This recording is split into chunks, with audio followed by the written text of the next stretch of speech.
All right. Joe Kent is back. Virtual bar. His appearances have spanned a wide They range have. of actual personal appearances. First time you had the glorious locks. Still encouraging you to bring those back. But yeah, just curious. Anything different in your world since we last chatted? Just little. So I'm considering growing my hair back. So I'm glad That's we can good. officially announce that here. All right, that's great. So before I start talking to Joe, as always, this will be fueled for me by America's native spirit. I'm going with the old school classic, one of four on this show that I tell you should always have in your cabinet, and that is the Evan Williams Bottled in Bond. It is produced by Heaven Hill, which is America's oldest family-owned distillery. So there you go. Useless trivia for the night. All right, Joe. Now, before we get into this, there's some really serious stuff that I have noticed not really appearing on your stories, your reels, the stuff that you post. How are the cats? Where's Cats are Slayer? good, man. They're going strong. I gotta up my game. There's been too much like Iran war stuff. I guess we'll have to bring back the stray cat content. Yeah, that's so it's interesting, man. Like I was obviously overseas for some training very recently, and it was weird because like the last night I was there, I was in a hotel, and I'm in a bar, and they've got some international news on, and we had already talked about this a little bit in the chat, but at the bottom, I was just like, I didn't realize how big it was because I wasn't in the States. I'm like, oh shit, Joe did this. Obviously, got a lot of run on Twitter, but a lot of things get a lot of run on Twitter sometimes. You never really know how big it's going to be. But at the bottom, I see, flashing across some international news thing is Joe Kent resigns. I'm like, what the? What what led you to that decision? Oh, let's just lay that out. A long process. I mean, I guess going back to the 12 before the 12-day war Right. in Midnight Hammer, watching kind of how that went down, just seeing the amount of influence the Israeli government had in that space was something that I wouldn't have believed myself. I wouldn't have been there to actually witness them kind of come in and be able to, move the red line, gain access at the highest levels. So that disturbed and frustrated me. And then after Midnight Hammer, it seemed like there was a potential for us to just kind of do those strikes, be done with it, get back to the negotiating table, move on to other, bigger issues of national security. So kind of put my nose to the grindstone, worked on other things, but in the background, realizing that the Israelis were coming right back and they really wanted us to do a regime change. And then seeing kind of how that took place, starting in basically right after Midnight Hammer, all the way through the summer and then the fall and then into the end of the winter, all the build up. So I was hoping that we were going to have an off ramp, doing what we could to attempt to influence that situation from where I was at. But I knew I was like, if we're going to actually get involved in a regime change war in Iran, this isn't something that I can be part of. I want to try to stop it. Like now that I'm on the inside, I want to try to stop it. Yeah. Um, but I said to myself, like, if we get into this thing, I have to leave. Just going back to our time overseas, I think it was like my third deployment, like 2005 or so. I kind of had the realization that we were not in Iraq to find weapons of mass destruction, Yeah. and there wouldn't be an Al Qaeda in Iraq if we wouldn't have invaded Iraq. So I was pretty pissed that we had lost so many lives based on lies, and I was pissed that no one who was at a senior level, especially the veterans, the guys who had Yeah. been through the Vietnam experience, that they didn't speak up and get more vocal. And so I said to myself then, hey, if I can ever do something about a future situation, I will. And so then fast forward over 20 years, and there I am as a presidential appointee running the National Counter-Terrorism Center. I said, okay, well now it's time to actually do what I said I would do 20 plus years ago, and then I felt that I needed to do it publicly because I just didn't think that people understood the amount of influence that Israel had on driving this decision.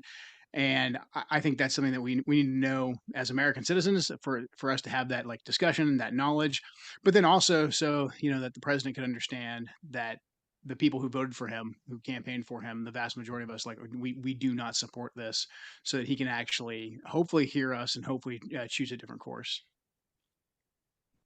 Now that it's happened, I know we're sitting in kind of an uneven ceasefire. Do you think that's worked? Do you think Are you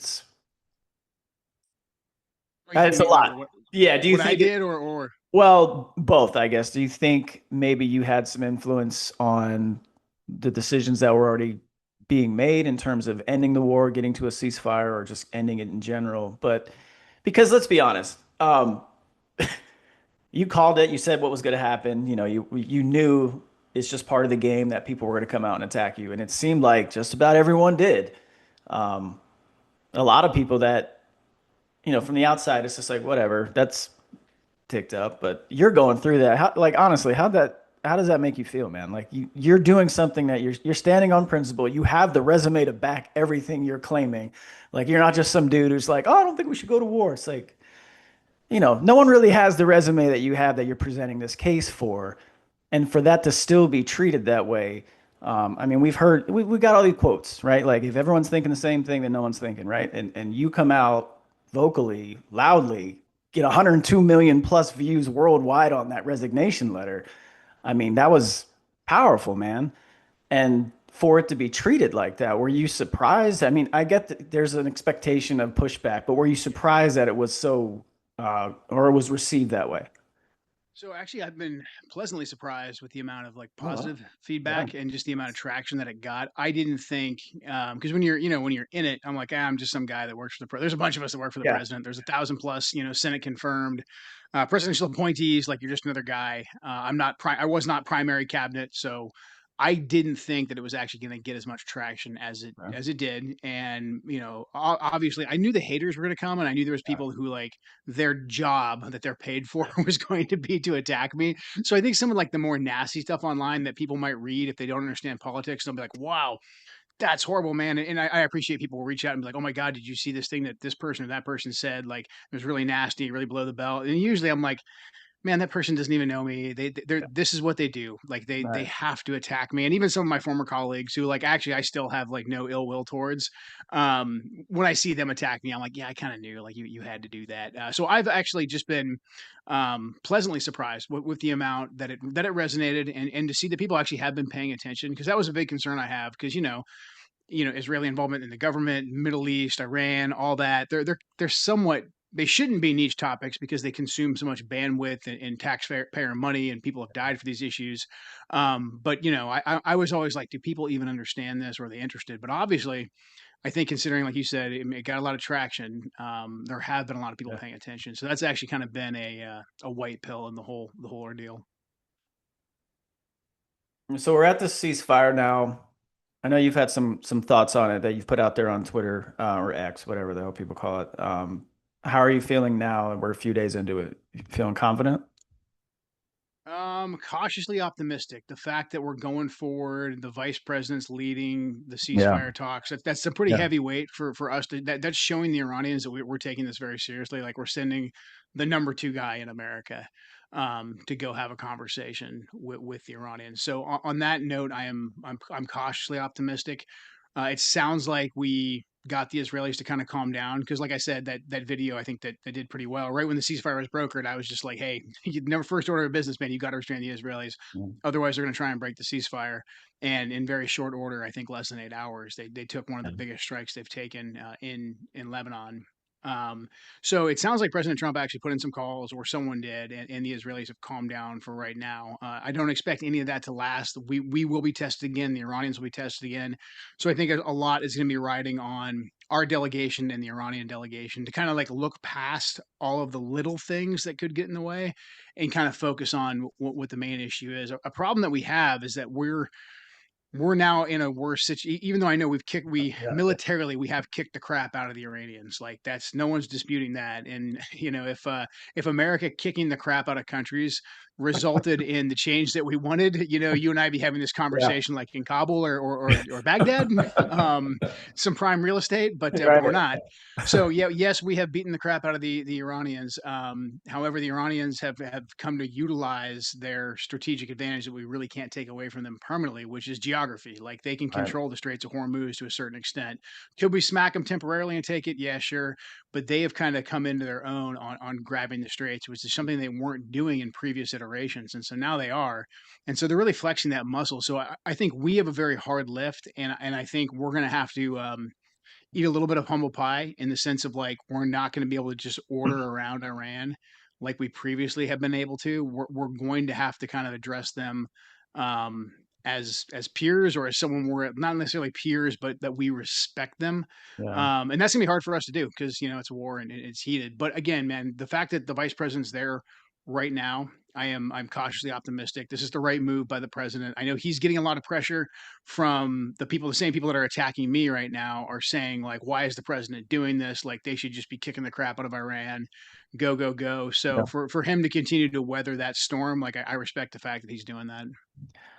And you bring up Vance, and I know there's a lot of these quotes are, I don't know if it's a joint article or what, but the Times of Israel article, there's New York Times. I guess it was it kind of timelined like Netanyahu's presentation in February 11th, and then some of the reaction to it, and then the stuff that kind of got the big headlines was vice president saying, I think it's a bad idea, but if you want to do it, I'll support you. Do you think Vance saying that had any impact whatsoever on what the president ultimately does? Or do you think knowing President Trump like you do, or just any types of interactions you have, like Trump's going to listen, but he's ultimately going to do his own thing? I think he's going to listen. I think in this case, that New York Times article that the White House hasn't really pushed back on, which tells you a Right. lot. Yeah. To me, that article was fairly accurate in the sense of like Israel driving this operation, Israel pushing regime change. Um, so that article to me sounds about right. The president made the choice he did, although that was really just kind of encapsulating a short period of time. Leading up to that, though, the president was getting a lot of outside pressure from members of the Israeli government, from pro-Israel donors, and then the media echo chamber that I described in my resignation letter. Where basically, I mean, the Israelis are really good at this. They come in, they have their talking points, they'll hit it in official channels, they'll use those official channels through the Mossad and other folks, kind of bypass our intelligence community and go like right to the CIA director, who will then say things to the president. That's why, like in the public hearings, a lot of times you would hear the DNI Gabbard, my old boss, say, "Here's what the 18 agencies of the intelligence community say," and then you'd hear Ratcliffe say something completely different, contradicting like his own intelligence community. A lot of times that was because the Israelis had done an end run and they had basically just like not put things through official channels, and they'd go directly to Ratcliffe, or in some cases directly to the national security advisor or to the president. And meanwhile, we're kind of back on the sidelines saying like, hey, what they're saying right now, that hasn't gone through the full process Yeah. of the IC. And then you'd see those same talking points like later on, not as detailed, but you'd hear them on Fox News, Mark Levin, Foundation for Defense Democracies, these think tanks. They would all kind of echo it. So I think the president already had all that in his head, that when he was getting those briefs in late January and into February, in his head, he was like, well, this is going to be fairly easy. Like, we already have all this great intelligence, which really wasn't intelligence, that says because of the protesters, we take a couple strikes, this whole thing falls. It's going to be as easy as Venezuela in and out. So I think, the vice president probably understood that. I'm just guessing here, but he was like, hey, Right. I think this is a bad idea, but you're the president at the end of the day, Yeah. respecting the chain of command. So I think that's how we got here. And reading through the article, like I respect the comment about General Kane not feeling like it's his position to sway policy. It's just to present options. Like I get that. I totally respect that because Yeah, that's a big difference from what we had previously. for Um, sure. but him, obviously the vice president, to an extent, Rubio's very first initial comments that took a lot of or got a lot of attention, like as soon as the day everything started. I guess just me looking at this from the outside and just reading outside report, it doesn't sound like there was a ton of people that anyone would recognize from a name, recognize names were supporting this. It sounds like you mentioned the Israelis or whoever, but it sounds like somewhere someone else convinced us to do this. Because it's Yeah, I not mean, you, it's not your boss, it's not the right. VP, it's not the Secretary of State, it's not the chairman of the Joint Chiefs saying, "Hey, we need to Right. go do this." So Yeah. how does that happen? Like it's just hard to understand how that happens. I mean, they have access. That's the big thing. Yeah. And I think going into a big thing that they did was they cleverly moved President Trump's red line. And I was glad yesterday President Trump put out a truth where he said, the red line is Iran can have a nuclear weapon. And so I'm glad to see he went back to that, because that had always been President Trump's starting point. That was his red line. The former supreme leader agreed. There was a fatwa prohibiting Iran from developing a nuclear weapon since '03. The Iranians had not attempted to make a nuclear weapon. I mean, Iran's a smart country. They're a rich country. If they wanted to have a nuclear weapon, they would have had one long before President Trump was even, in the Right. Oval Office, or probably even Obama for that matter. Yeah. But they knew that if they went down that road, more than likely they'd meet the fate of Saddam Hussein. If they gave everything up, they'd end up like Gaddafi in Libya. So they had this like Goldilocks version of what I would always call it. But this gave a great opportunity for Trump and the Iranians to get to the negotiating table. This was a threat to the Israelis, and the Israelis were pretty upfront with us. They were basically just like, "Hey, post October 7th, we've decapitated Hezbollah. We've been able to get rid of Assad. Like we're kind of on a roll here, and we think Yeah. now is the time to take down the regime." And they have a much higher tolerance for chaos than we do. They're completely okay. Just look at their strategy in Syria. Look at their strategy in Lebanon. They're okay of turning these places into pretty chaotic war zones as long as they can kind of control one side, play one side against the other, occasionally go in and just kill whoever is not cooperative with them. It's completely different than in our mind doing a regime change and bringing about, like we always talk about stability. We want stability in commerce. The Israelis just think completely differently. So when they said like we think now is the time to go in and take out the Ayatollah, that was their goal. And so what they did was they basically got an old talking point from Mike Pompeo in 2018, and they said the Iranians can't have any enrichment. And they used their official Mhm. engagements to say, like, hey, any enrichment equals a nuclear weapon. The American red line has always been no enrichment, which just wasn't true. But they said it enough and they said it at all these different various levels that basically was able to kind of get into President Trump's head. And in some cases, even get into official talking points that, hey, like, we just can't have any enrichment with the Iranians. I was just watching a Fox News clip this morning from Steve Ducey on the White House lawn saying that, like, yeah, we're going to the vice president's going to go there and remind the Iranians that they can't have any enrichment. That's the red line. Well, less than 24 hours ago, the president truthed out that it was like no nuclear weapon. So you can see the echo chamber working like in real time, and so they're trying to basically blow up the negotiations once again because the Iranians aren't dumb. Like they want to have the ability to enrich. They're okay with some monitoring mechanisms, and there's a debate to be had. There's trade space and like how much, what percentage do you enrich the uranium, et cetera. But look, this minor detail of like can they enrich uranium or not, like that is not worth World War III shutting down, Yeah. the flow of commerce, the flow of gas and oil and petrochemicals to the entire world. Like that's just stupid. But the Israelis have done a really good job of influencing that and kind of getting that into the president's head. I hope he's considering. I hope he sees that and he's changing. It seems like he kind of is, but he's got a lot of pressure now still from the same echo chamber. He does. I'm just curious because I talked a little bit about this with Clay a few weeks ago, but they were very consistent with putting out messaging in terms of 100% of MAGA supports this. I mean, we know that's just not Right. it's just not it's just Yeah. true. And I don't even It think was it like has to be. all the people who hate President Trump were like, hey, keep doing that thing that's pissing off your entire base. Yeah, Like it's like CNN says you're doing 100% with MAGA. You might want to be like, yeah. whoa, wait a sec. Wait a Like, minute. Yeah. Because it's just like, and I get it. I do. But 20-year-old me and probably, you in '05, you were probably very similar age, a little older, but you had already gone through it. But there's a big difference between us at that age and us now. Like now we're in yeah, that point, like you said, your whole goal was to prevent this. I mean, that's, you know, 20 years ago, we're like, whatever, you just tell us let's do when. it. Yeah. But Man, let's go. yeah, and I hate to take that away from this generation, but I also don't want to see him go through stuff that we ultimately did for 20 fucking years that just like you said, it doesn't put us in a better position ultimately by the time we pull the plug. Like Yeah, and Iran is a much different. I mean, we've seen that. Thankfully, we've massive. only lost 13, but Yeah. like it wouldn't be the GWAT. There wouldn't be guys kicking in doors. There'd be guys like dying horrible, terrifying deaths by drones.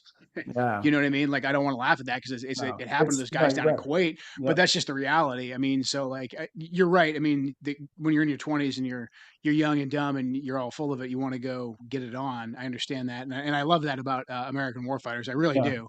I was in Iraq and Syria recently, just as as Yeah. the Yeah. That's NCTC it. director, and it was motivating as hell to be back out with those guys. It's if you could put that in a bottle and sell it, you'd be a multi-billionaire in a heartbeat. But like, yeah, for me, it's like I want to do everything I can to prevent the next generation from having to go off and die on foreign battlefields, and then in 20 years on, us look back and be like, well, how'd that happen? It's like, how many times do we have to learn this lesson? I just Right. think we have a duty and a responsibility to be very, very sober about this, and really express what our experiences have been in the war on terror, so that our country can actually, plot a different course, and arrive at a place that actually benefits our country and doesn't, sacrifice a bunch of young men and women along the way. Right. And you've made references to Israel as like the junior partner in this, and we need to treat them as that. So, from your perspective, if there's a deal being negotiated right now, and the vice president's leading that, um, are there considerations for the Israeli side, or is this strictly like what benefits Iran and the United States the most? Because we're not going to Right get now, everything we want, right? And they're not going to get everything they want, or else we wouldn't be yeah, in this process. We would just, all right, hey, good. But that's not how yeah. these things work. Yeah, I mean, right now, it's the main. We have to keep the main thing the main thing. The main thing is a lasting ceasefire and getting the Straits of Hormuz open back up again. Now, obviously, we can say things in there like, "Hey, you guys, part of the ceasefire is stop shooting ballistic missiles and drones over at Israel or at anybody, at our Gulf partners as well, Right. because that's part of bringing about the lasting peace." So, at the same time, like we are trying to keep our interests very, very narrowly focused. That lasting peace also centers on Iran not taking aggressive action against Israel. And then, but it's a two-way street. We have to say to the Israelis, we're trying to get a lasting peace. We're trying to open the Straits of Hormuz. We're trying to move on past this. That means you guys cannot go on the offense anymore. And I understand the Lebanon issue is a hot button there, and I don't want us getting deeply involved in like refereeing the Lebanese civil war, because Lebanon's even more complex than Iraq is in terms of like just the sectarian divisions and the influence and all that. But the fact that the Iranians have specifically said like, hey, don't target Hezbollah. Can we come back and revisit the Hezbollah issue later? Yes, we can. But let's again keep the main thing the main thing. Do we really want to throw away the potential of reopening the Straits of Hormuz because we're like, no, we really need to let the Israelis go after Hezbollah because Hezbollah is a bunch of bad guys too. I'm not saying Hezbollah is a bunch of good guys. I'm not saying Israel doesn't have like a right and a justification to go after Hezbollah, but if it's going to jeopardize bringing about a lasting peace inside the Gulf and opening the straits back up, so we can actually get oil, gas, petrochemicals flowing again that are having a major effect on our economy and the world economy, it's completely reasonable for us to say, considering we fund Israel and fund their defense, for us to say, pipe down. We will get to the Hezbollah issue later on. Obviously, if Hezbollah attacks you, go attack them. But this is about your offensive operations Yeah. and your desire to expand your boundaries, you're gonna wait, or we're not gonna pay for any of it. I'm curious, sticking with the Israeli thing, because you mentioned the influence they have. I go back to General Kane's comment that in his experience, this is what the Israelis do. Yeah. They Yep. they oversell, but their plans aren't very well developed. And so when I read that, I'm kind of surprised, and that's why I'll defer to you because I know you've dealt in this space. But if their plans aren't that developed, how are they so good at some of these intelligence operations we've seen, like the pager stuff, like eliminating all these people initially in the first few days, like the Khamenei and others? Like, how are they so good at those things? But what is it specifically you think he's referencing when he says the plans aren't very well developed? Their plans for doing a major military operation like Yeah. inside of a real country like Iran. They are a very small military, so they punch way above their weight, and they have a very capable intelligence service in terms of tactical level intelligence, because that's basically what that machine, Mossad and Shin Bet and all that, they have been tailored built to basically do what JSOC does, and CIA, Ground Branch, etc. Find, fix, finish, and usually do it through clandestine covert means. So they are impressively good at that. I could talk for hours on why that is specifically beyond the fact they live in the neighborhood, they speak the language. They invest deeply in human intelligence. In a way that I think we need to. There's a lot we can learn from Israeli intelligence, but also we also need to understand like they're very very good at the tactical stuff, but they are not capable of strategic power projection on the scale of something like Iran. And again, too, this goes back to like as comfortable as we are with the Israelis, because a lot of them are dual citizens. They sound like us. It's easy to forget you're dealing with foreigners Right. when you deal with the Israelis, but they have a completely different, tolerance for what a successful operation looks like. Like Mhm. what's taking place in Iran right now, where you're just continuing to have to like bomb it, and there's a certain level of strife and chaos. and you might even lose some soldiers here and there. Like, we're not okay with that as Americans unless there's a very, very clearly defined objective. I mean, the GWAT proved that. Post 9/11, we could do it for maybe a decade or so, and then the public kind of starts to say, what are we even doing here? The Israelis, this is their entire way of life. So for them, when General Kane said, or at least he's quoted, I don't know if he actually Yeah. said it or not, but Yeah. I agree with that sentiment. When come with half baked plans, they were half baked by our standards, but by Israeli standards, they were just like, now is the time to hit Iran, start hitting them, and we'll figure it out later. Which we're not good with. We shouldn't, Yeah. send Right. our military to war with that. I'm completely against it. Yeah. But the Israelis are completely okay with it. And so the problem is we have people that really, really like the Israelis. And so they will then go and attempt to sell or advocate for these half baked plans. And then you end up in this situation that we're in right now, where Israel basically drove the timeline. So the Israelis knew that we got, further down the road, we had enough military assets built up in the region because Trump was convinced to deploy so many assets to the region, to project power, to show that we meant business for negotiations. And so then the Israelis knew us well enough to be like, hey, if we just say we're going to go over there and start attacking, they know based on all the intelligence that now this time the Iranians are going to know we're going for broke, especially if we go screaming right towards a regime target right away. That is going to trip the Iranians' threshold, and they're going to say, okay, if you guys are coming for the whole regime, we're going to hit all your bases in the region. And that's why you saw Secretary Rubio come out on like the second day of the Yeah. war and basically Yeah. say like the imminent attack was the Israeli attack, not the Iranian attack. The only thing that was imminent was the fact that the Israelis were going to attack that would then result in our bases getting hit. So we went ahead and attacked. So that's, I mean, it's just, I feel like we've really lost our ability to say what are our interests in this, and to be able to say, okay, Israel, fine, those are your interests. We'll get to you later, or actually, your interests have to complement our interests. As long as we have this relationship where we're paying for your entire defense budget. Yeah, and then that's, I guess that would be the logical follow-up is how 'cause there's a lot of things you just said that seems like if I'm on the receiving end of this, American generosity, maybe I'm a little more willing to accept some terms that are applied to that, right? I mean, every other country that we like, Israel's the only one that's this offensive, right? And I get it. It's like you said, they're in the neighborhood, they live there, they gotta do some things that they feel like they have to do. But what you said is if we're the ones that have to ultimately decide that, because I think even Israel formally declared that if there's any sort of ground operation, they're not participating in it. And to me, that's like, why the fuck do I gotta participate in this? Like, wait a minute. Yeah. That's like, we're not doing that because if we're gonna do, and that's what I mean. There's so many ways to go with this question, but it's just like, do you ultimately have confidence in that even after President Trump is out of this term and we're into whether we get another Republican or we move back into the Democrat side, do you think that relationship is going to be in a better place than it is right now from our perspective? Like, are we going to have no? Yeah, okay, Well, I think from our perspective, yeah, it's going to be better in the sense. This is another reason why the Israelis are going so pedal to the metal right now.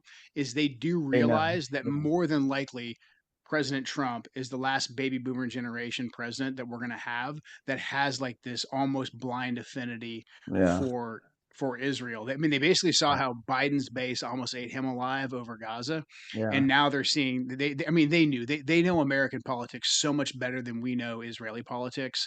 yeah, I think they knew that when they did this, if they got the president to go down this road, that there would be a massive fracture in the MAGA base like there is. So they know the next president, whether it's Republican, Democrat, whatever, that president, even if they've paid hundreds of millions of dollars for the guy to get into office, they're not going to be able to leverage this much influence yeah, over him just because the way America is changing. I mean, you look at the recent polling that just came out. I think it was from Pew. That's like 60% of Americans, regardless of political affiliation, have like a negative view of our relationship with Israel. So I am hoping that that leads to some kind of a reset, and I hope it can be reasonable because there yeah. is There's there is value. actually a lot of Yeah, benefit that we get yeah. from the relationship with Israel. It's just got to be more realistic and it's got to be more two way. So it remains to be seen. I think we're going to go through a rocky period here. And again, like the Israelis have a lot of influence. They spend they do a good job of getting their supporters in America to spend a lot of money in elections. So Mhm. for such a small country, they actually have a lot of reach. Do you think that reach starts to diminish once we're in that new world kind of that you talk about with, the Trump and the boomers, and you got a much younger generation coming up. Do you think, or is that is APEC and all this Israeli money, this influence, this their intelligence influence, it's always going to be there. I think it's always going to be there to a certain extent. I mean, our political system, because money, speech is you can spend your money however you want, free speech and all that. So that's always going to be there with any special interest. But I think it's going to be harder. And we've even seen research or efforts by APAC and other pro-Israel organizations that are basically trying to find ways to mask their money. And they're even some of them in certain districts are telling candidates like, hey, you can kind of be like lukewarm on Israel, and we'll still support you as long as we can count on your vote on military support, etc. But their influence is definitely diminishing significantly, and so I think overall it's a good thing, and I think we should feel the same way about most special interest groups and then most foreign influence, Yeah. or all foreign influence actually. So I've always wondered this because it's things you've said. I've picked up on some of the stuff you said in the various appearances you made. But we talk about Iran. Um, like this is a society that's they've been around. Like this isn't 250 years of they're celebrating like we are in the Fourth of July, right? Like the Iranians have been around.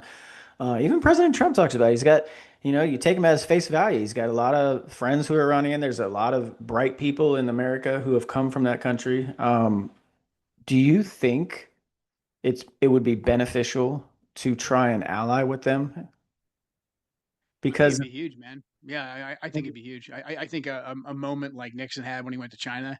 Um, I don't know how feasible it's going to be now yeah, after all this with this administration. But if anyone can do it, it is Donald Trump. yeah, I agree. I think that there's a potential there, and I think in the long run it makes more sense. I mean, if you just look at the geography, like look Yeah, at the map, like whoever, whether it's the Persians or whoever lives there, you want to be their friends, yeah, right? It is what it is. They control that geography. We should have a good relationship with them. And then also, I mean, if you look at like the war on terror, and I know a lot of guys come and say like Iran has been at war with us, and they have been. Hezbollah's bad. They killed a lot of our soldiers in Iraq. I fought against the Shia militias, even hunted Quds Force guys. They didn't go on the offense against us though until we were actually on their borders. So just to put ourselves like in their shoes, if they would have right, been, yeah, down in Mexico, we right, would have gone after them, etc. So they weren't the ones. The Shias and the Persians weren't the ones getting on airplanes and trying to fly them into or flying them successfully into the World Trade Center. And even in the counter ISIS fight, when the Iraqi military crumbled, it was a fatwa from Ali Sistani, a Shia cleric in Iraq, that had every military age male in Iraq, predominantly Shia, pick up a rifle and go fight against ISIS. And so we had a lot of the same Shia militias that we had fought against. We had this temporary ceasefire with because we were fighting a common enemy of the head choppers in ISIS. Like it is crazy. what it is. Whereas the head choppers in ISIS, like they legitimately wanted to come, spread the caliphate and conduct terrorist operations in America. So in the long run, I do think we are better off being partnered pretty much with any government that wants stability and security, but especially I think the Iranians in the near term could be a good partner in the region. How do you get more American buy-in with what you just described in terms of like you just laid out how, today I don't like these guys, but tomorrow I'm gonna have to, and I know I'm going over here fighting you, but I'm gonna need you to help me out because we got to go fight these guys who hate all of us. Like it's just not something that the average American even thinks about, let alone understands. Whereas, like you talked about, Israelis understand American politics far better than we understand theirs. But I think that's where I keep coming back to. It's just like I go out, I do my runs throughout the community. I'm always out doing stuff. I'm always in DC or I'm always wherever, and I see things. And I know you probably, taking the same sort of like mental images, but it's just like I look around and I don't think if I went up to very many, especially younger people, that they would even know that this stuff that's been going on in Iran. And so like that's just my and I don't fault them because I was probably at that point at a very young age in high school. Like, I learned things from, my parents kind of brought things to me and I picked them up and I was coming of age in the cable news networks where everything was starting to come around. But I don't see a lot of I haven't had one question I think from young people in my family about any of this, going back to I think the first one I had was last summer during Operation Midnight Hammer. That was like where people were legit scared, like they thought there was going to be a world war. And I was like, no, I don't think that's what's going to happen. But this time, I haven't heard anything from anybody, and I just think just looking around, I don't think the average person is impacted, number one, outside of fuel prices right now. But Yeah. I don't think it's even registers for them one way or the other. I think it's just something they consume, whether they turn on the news or they look on the internet. Yeah. How do we get I that? think this one will. I think this one will be different though, because the Straits of Hormuz. And I think Yeah. already the people are seeing the gas prices go Oh back yeah. because Trump he got him to bump back down like temporarily, and then now this has flared back up. And if this doesn't get fixed really, really quick, I mean that's going to be a long term thing. So I think that's why he's trying to move so fast. But I think you're right. I think nowadays it's like it's almost a an inverse effect. People are so inundated with information and they're so beat down. I think like in the Yeah. post-COVID era Oh of God. like the Yeah. the Yeah. doom scroll and Yeah. like everything's the end of the world. So I think a lot of people are just like, hey man, I'm checked out. Like the world's gonna probably end, or I don't know. Like I don't, I don't care. Unfortunately. But yeah, I think for how much the interesting thing and the challenge I think going into like 2028, or if we're going to break free from like the political system that we have right now, I think in terms of like presidential elections, people need to understand that like as much as you don't care about foreign policy, like foreign policy is like our entire government's policy at this point. We spend so much money on defense and on our intelligence apparatus. We Yeah. spend so much money essentially like manning this goofy empire that doesn't benefit the American people, that like we can't even get bridges fixed here in America. People complain about healthcare and there's different theories on how to fix that, but like it never gets done, never gets tackled because you know what? We need to add a couple billion to take us over a trillion for the defense budget because like we need to man this massive embassy somewhere in Iraq that's now getting the ever living crap droned out of it. And we need to deploy the entire multiple fleets that can't get close to the coast of Iran, but we need more money for them. Like because we have this massive empire, like our republic suffers. And I think until people understand that, that's still going to be the game. It's going to be the reason why the what is it, the three or four richest zip codes in America are all around Washington D.C. and Yeah. produce nothing except for like defense contractors.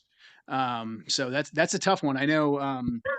In in 2020, Tulsi Gabbard tried to basically make her presidential campaign off of that theory of the case of like we need a more pragmatic, realistic, restrained foreign policy. Otherwise, we can't focus on anything. Now, having been like in the executive branch, I can't tell you how that is so true because really the president is very limited in all the domestic stuff the president will talk about during a presidential campaign. People want to hear about it because it affects their daily lives, but the president has so little control over that. He's got to deal with the Congress, the Senate, the courts can block him. I know people are frustrated with Trump because the Yeah. deportations. Well, the courts have been blocking him. The states can block him. But the one place where like the president is literally like has almost godlike power, almost like emperor like power, it's foreign policy. And Mm. that's why so many presidents spend so much time on foreign policy because they're like, oh man, I just got the crap kicked out of me by the Supreme Court on the immigration thing. The domestic stuff on in terms of spending is going horrible because Congress isn't playing ball, and then they shift and they bring in their national security team and it's like, oh okay, I'm back to being like now I'm the man, now I'm Yeah. in charge of stuff. And until we balance that out so it actually like benefits the American people, or at least people vote accordingly, we're going to keep getting this same cycle. And I don't know how long the cycle can last for because I think we're in a bad situation right now in terms of how long can we be the one empire.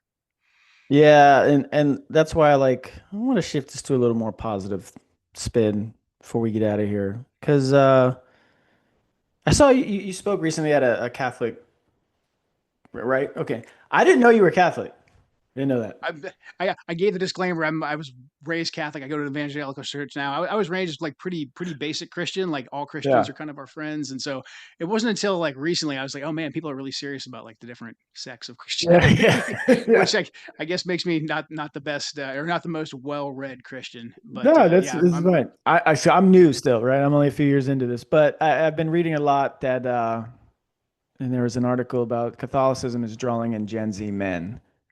mm, I was wondering what you think about that in terms of just not necessarily from the Catholic perspective, but why do you think Gen Z men? Because I've said this, and I think we've said it in our chat that the millennials are different, right? They're different guys. Gen Z, though, I think they're going to be the ones that kind of they right the ship because it's no longer like, well, I kind of grew up with this tech and all this. They're the ones who get blasted with it from the day of their birth, and they're the ones who are refusing and rejecting it, and they're way more inclined to seek out their own opinions than be fed them by other people. Whereas their older generations, we're very influential, I think. So I'm just curious from your perspective, why do you think Gen Z is turning let's keep it at the Christian level, why they're turning back to God, but also what's drawing them in, do you think? Yeah, man, that's a good point, and it is a huge, another huge weight pill and more positive. Yeah.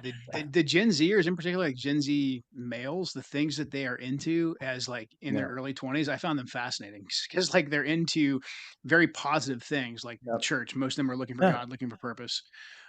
Most of them, like in terms of even dating and stuff, like they're Yeah. looking to get married and like Yeah. completely different than the way I was even coming close to thinking in my Oh early yeah. 20s. Same. Just the way our culture, the way Yeah. our culture Very was, different.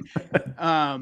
So I think the structure, and I think a lot of them just have basically seen, and because of the internet, they've really been able to see and kind of do their own research of what like the Gen X millennial culture has kind of brought us, and I think they're pretty disgusted with it. And I think that as they come of age, they're like, "Wait, what is this country? What is this Yeah. society? Like, it's actually pretty degenerate and pretty gross and like not Yeah. structured." And so I think they kind of cut out the middleman, whereas I think like a lot of Gen X and a lot of millennials had to worship like themselves, had to worship like money and fame and sex, drugs, and rock and roll and all that crap before they found came back to God in many Yeah. cases Yeah. and purpose and structure. And I think a lot of that happened naturally. Your 30s, you get married, you have kids, you kind of grow up or whatever. But I think these guys, they just saw so much of the rot that I think they gravitated naturally towards like the order and the structure. And I wouldn't have believed it if I wouldn't have seen it so much going back into government this time. The dirty secret in Washington D.C. is that like 20 something staffers run like everything, like from like the day to day of the office, probably to like Yeah. really critical stuff like at the national security level. But being around the majority of them, I would say, is actually pretty motivating, especially the young men, very purpose driven. Same thing with a lot of the young women as well. So that is it's a fascinating generation. Yeah, especially considering just how much technology has played in their lives. Yeah, it's cool. I think it's cool, especially, like I said, new to the Catholic world, but my church is packed every Sunday and there's tons of young people and it's just cool to kind of see them because they hang out afterwards, right? Like they're talking, they're kind of getting to know each other. They're not face down in their phone like most people are sometimes, Yeah, so right. it is cool to see. And so yeah. All right, man. I really appreciate you taking some time and Yes, hanging sir. out. Like I said, coming down here slumming with the boys. It's a good time. Anytime, man. Anytime. We'll see if we can get some good hit pieces generated from this one. We had the, I think we made it was like Mother Jones or something like that covered me on your podcast I know. Oh, a long yeah, time they ago. called it fledgling. I remember that was great. I was just kidding. Sorry, I was still fledgling. I love it. That's good. All right, so let's get some cat content up there. Let's get Slayer on the reels. All right. I know the boys are out there doing their thing. That's cool. Keep deadlifting, doing good stuff, man. All right. What's anything that you can tell us as what's next? Like you're not disappearing, I hope, because we need you, man. No, I'm not despairing, man. I plan on staying pretty public. I don't know exactly what I'm Good. going to do. Maybe something in media. I really Cool. think there's something here with trying to have a more pragmatic foreign policy. I think it's a Yeah. crossover issue. I think there's people on the left and the right and just like the non-politically aligned who are just like, why are we doing more wars? And I Yep. think if we get another run at this thing in 28, I think it's going to be really, really key for us to have people that truly believe this stuff. That was the reason why I left. I was like, man, I've been on the record now for like 5 years saying we shouldn't be getting Yeah. involved in any more wars, guys. So Yep. I want to keep advocating for these policies. What that looks like, I don't know, but I'm not going anywhere. Good. Good. And we got your back, man. Happy to help you and support you in any way we can. Again, so Absolutely. thanks for hanging out, brother. All right, appreciate it, man. Anytime, man. Yeah. Go Take Ken, care. airborne.